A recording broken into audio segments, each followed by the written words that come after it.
Let's talk about knowledge management, intellectual capital, and intellectual property. So, first of all, what are the differences between intellectual capital and intellectual property? Absolutely. So, intellectual property or IP refers to legally protected creations of the mind like patents, copyrights, trademarks, and trade secrets. It's all about protecting specific innovations or creations from unauthorized use. On the other hand, intellectual capital is a broader concept. It refers to the intangible value of an organization's knowledge, skills, experiences, and intellectual assets. It includes things like human capital, the knowledge and skills of employees, structural capital, processes, databases, intellectual property, and relational capital, relationships with customers and partners. In short, IP is a subset of intellectual capital, focusing on legally protected assets, while intellectual capital encompasses all forms of knowledge value within an organization. So, would you say that knowledge is also a subset of intellectual capital? Exactly, yes. Knowledge is definitely a core component of intellectual capital. When we talk about intellectual capital, we're essentially looking at the knowledge that individuals and organizations possess. This includes both the explicit knowledge, like documented information and data, and the tacit knowledge, which is the know-how and experience that people carry in their minds. So knowledge is indeed a foundational element of intellectual capital. But when we talk about the intellectual capital in a company, and let's say we have engineers, all right, so those engineers have the knowledge to work in that company. But what if there's an engineer who has knowledge of cooking? Would that cooking knowledge be part of the intellectual capital of that company? That's a great question. Generally, intellectual capital is specifically tied to knowledge that's directly relevant to the company's operations, goals, and competitive advantage. So, if the cooking knowledge isn't related to the company's core business or its industry, then it typically wouldn't be considered part of the company's intellectual capital. However, it can still be valuable on a personal level for the engineer, and sometimes those unique skills can foster creativity or even lead to innovative ideas. But in terms of what the company considers as intellectual capital, it's usually more focused on the knowledge that directly supports the company's mission and goals. So, if we represent a person's knowledge as a circle and we represent intellectual capital as another circle, would you agree that the area where the two circles intersect, that's the area where the person's personal knowledge becomes intellectual capital for the company? Absolutely. That's a great way to visualize it. The intersection is where the knowledge that an individual possesses aligns with what the company values and needs. So the knowledge that contributes to the company's goals, processes, and competitive edge is what becomes part of the company's intellectual capital. Everything outside of that intersection would just be the person's personal knowledge. It's a neat way to conceptualize how individual knowledge contributes to a company's overall intellectual capital. Okay, so we have three concepts here: knowledge, intellectual capital, and intellectual property. Um, when we think about copyright, I guess it's part of intellectual capital or it's part of intellectual property. Copyright definitely falls under intellectual property because it's a legal right that protects original works of authorship like books, music, software, and more. It gives the creator exclusive rights to reproduce, distribute, and display their work. At the same time, copyright can contribute to intellectual capital because the protected works become valuable assets for a company. For example, a company's proprietary software, training materials, or even marketing content protected by copyright adds to the company's intellectual capital. So, in short, copyright is part of intellectual property, but it also enriches intellectual capital.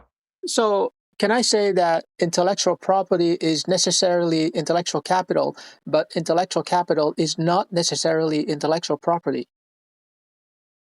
Yes, exactly. You've got it. Intellectual property is a subset of intellectual capital. In other words, anything that's protected by IP, like patents, copyrights, or trademarks, will definitely contribute to the company's intellectual capital. However, intellectual capital also includes non-protected knowledge like employee expertise, organizational processes, and trade secrets that aren't legally protected. So while all IP is intellectual capital, not all intellectual capital is IP. So let's take my case, for example. I have like over 30 years of experience as a calligraphy artist and teacher. So that's my personal knowledge. So would you say that if I become employed by uh, an art center that offers calligraphy courses, then my calligraphy knowledge becomes intellectual capital because now it lies within and can be deployed within that arts center? Absolutely. That's a perfect example. When you bring your calligraphy expertise into the art center, that knowledge becomes part of the organization's intellectual capital. It's no longer just your personal knowledge, it becomes a valuable resource for the art center. It can be shared with students, integrated into curriculum, and help elevate the center's offerings. So, in that context, your personal knowledge definitely transforms into intellectual capital for the organization. So, in the same manner, if I create a membership site, let's say calligraphyforeveryone.com, once I have that membership site, which is an online organization, then my personal knowledge of calligraphy becomes intellectual capital, right? Exactly. In that scenario, once you package your calligraphy knowledge into the membership site, it becomes part of the site's intellectual capital. It's not just your personal expertise anymore. It becomes an integral asset that the membership site can leverage to attract and educate members. In essence, your personal knowledge gets transformed into a valuable resource for your online community, enriching the site's overall intellectual capital. So I read the book by Peruvian economist Hernando de Soto, The Mystery of Capital, and he defines the word capital in a very unique way, in a very creative way. Can you summarize for the audience how he defines capital? Absolutely. Hernando de Soto has a really fascinating perspective. In The Mystery of Capital, he argues that capital isn't just about physical assets or money, it's about the way that property rights are organized and formalized. He emphasizes that capital is essentially the ability to transform assets into productive use by turning them into legally recognized tradable assets. In other words, he believes that the real mystery of capital is how property is transformed into a dynamic resource that can generate wealth. He really focuses on the importance of formalizing property rights so that people can leverage their assets effectively. It's a really interesting and unique take on what capital truly means. So would you say that he defines capital as productive capacity? Yes, that's a great way to put it. In essence, De Soto does define capital as productive capacity, but he particularly highlights how the formalization of property rights unlocks that capacity. It's not just about having assets, but about having the legal and institutional framework that allows those assets to be used productively. So, absolutely, it's all about that productive potential that's unlocked through proper formalization.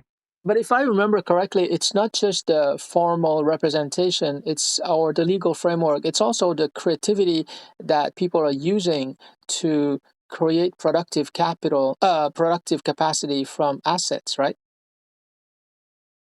Absolutely, you're spot on. De Soto definitely emphasizes that it's not just the formal legal structures, but also the ingenuity and creativity of individuals that truly bring assets to life.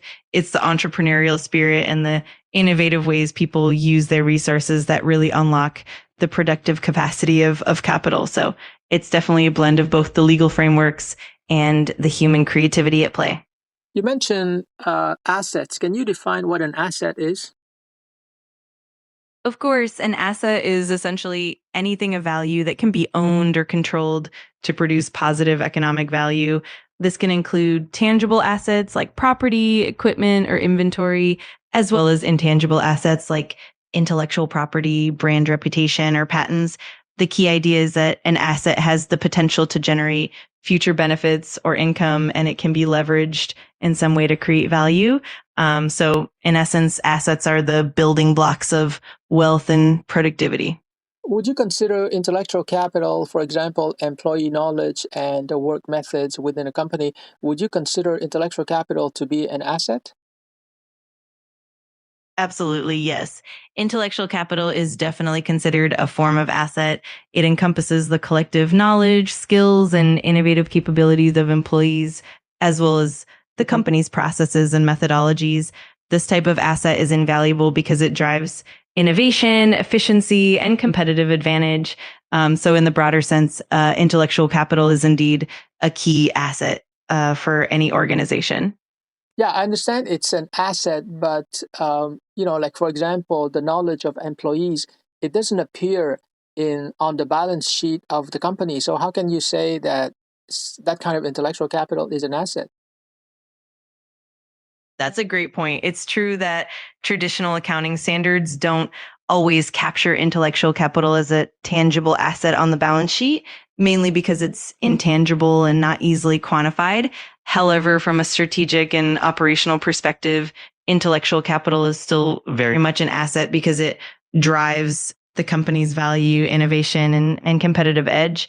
In practice, many companies do recognize the value of their intellectual capital internally, even if it's not reflected in financial statements. And there are also more modern approaches and frameworks like knowledge management and intellectual capital reporting that try to capture and quantify it more effectively. But fundamentally, it's definitely an asset in a broader sense. So can you say that intellectual capital is a corporate asset, but it's not a legal asset? For example, it's not like gold or Bitcoin or real estate. It's not like one of those traditional asset classes. It's not legal, but it's corporate and it's strategic. Exactly. That's a perfect way to put it. Intellectual capital is indeed a corporate asset in the sense that it adds significant strategic value and contributes to the company's competitive advantage. However, it's not a traditional legal asset like tangible property, real estate, or financial instruments. It doesn't appear on the balance sheet in the same way, and it's not protected by a specific legal title like a trademark or a patent.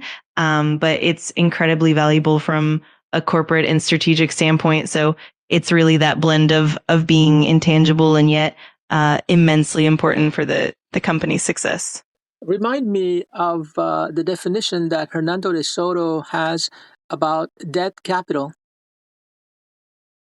Absolutely. Hernando de Soto talks about dead capital as assets that are essentially locked away and not formally recognized or easily tradable due to a lack of formal property rights or proper legal documentation. Essentially, it's wealth that exists but isn't being utilized effectively in the economy.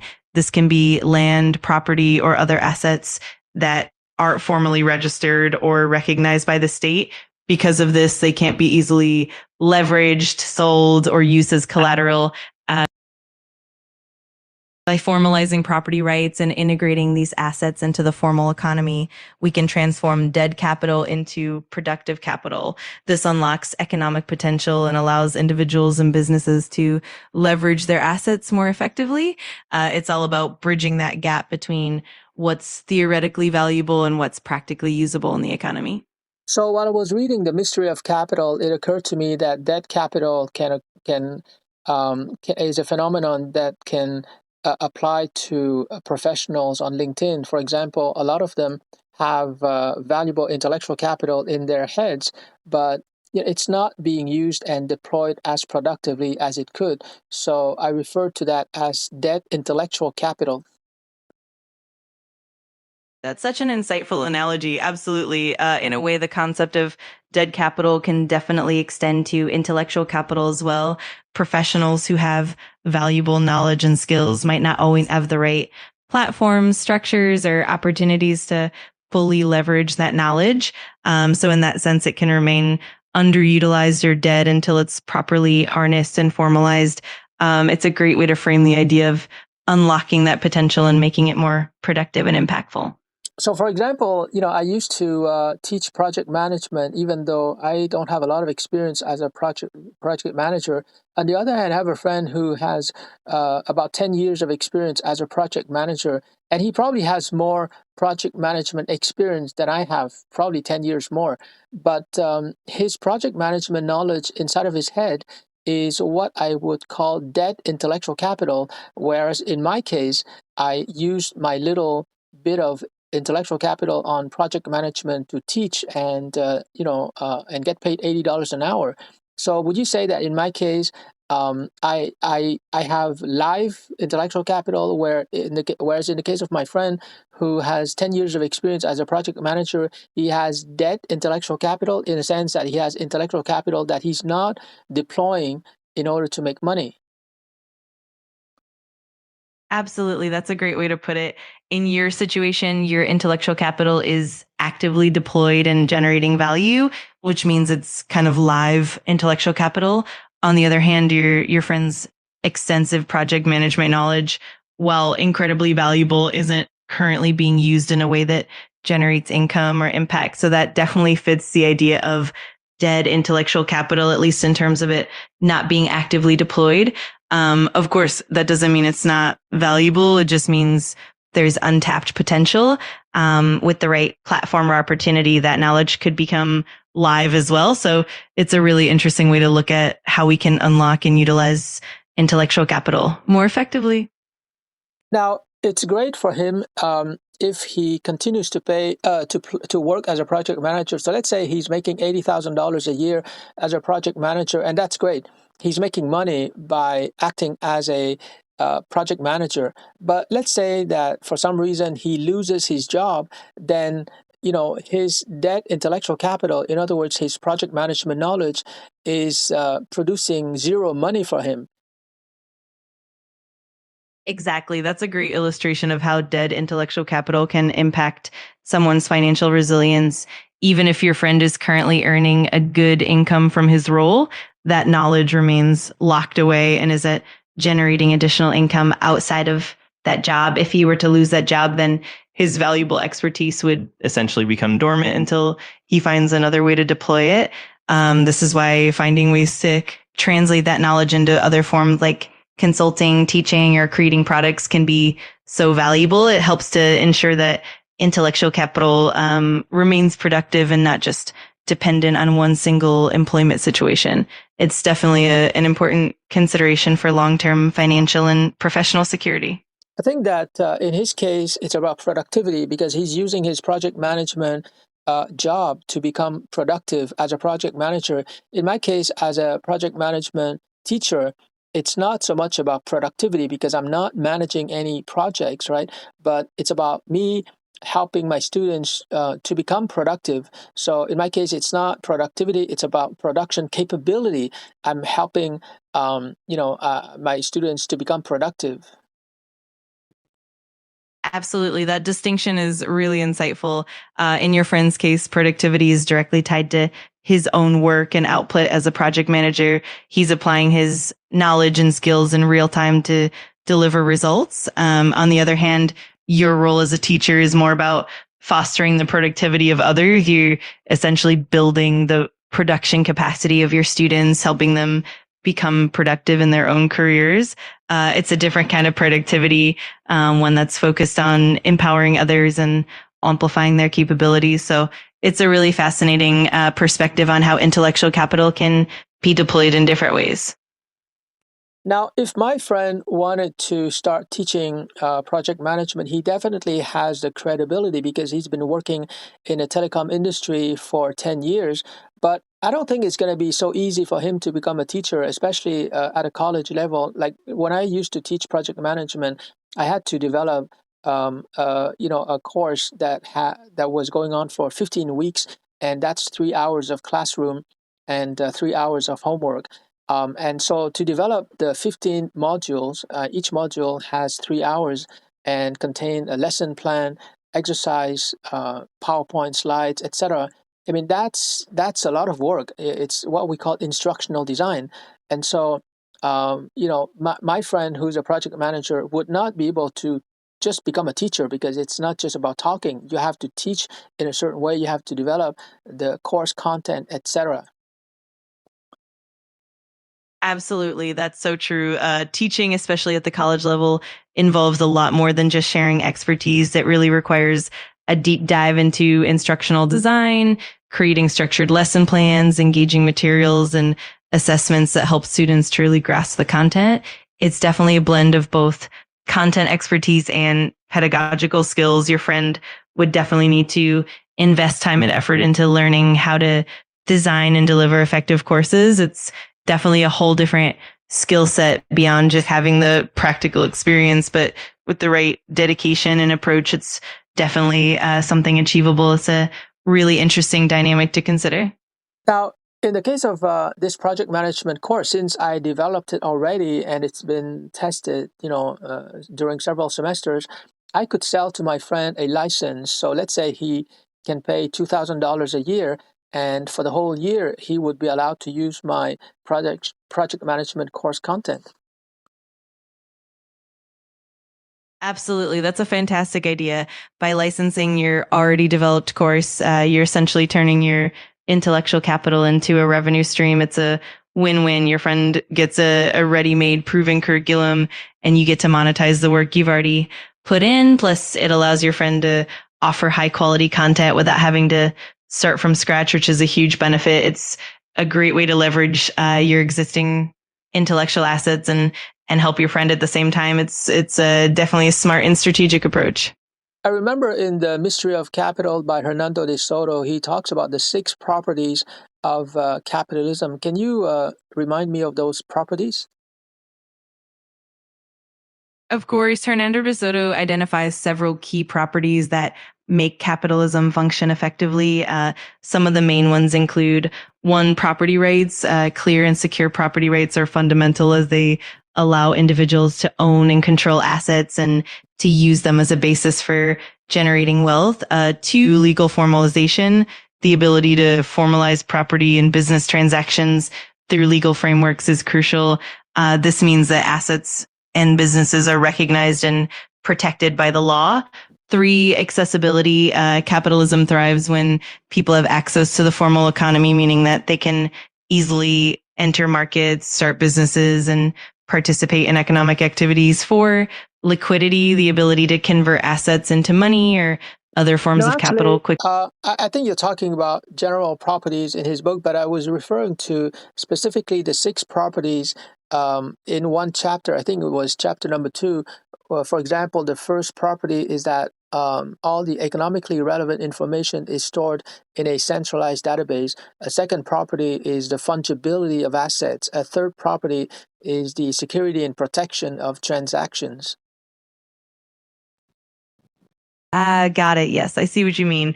In The Mystery of Capital, De Soto does lay out those specific properties that underpin a functional capitalist system. So to recap them more precisely: 1, centralized information. All economically relevant data about property and assets is stored in a centralized, accessible database, making it easy to identify, track, and utilize. 2, fungibility. Assets can be easily exchanged, divided, and combined, meaning they're interchangeable and can be traded or used in various ways. 3, security and protection. Transactions are secure with the legal frameworks that protect ownership and ensure that property rights are respected.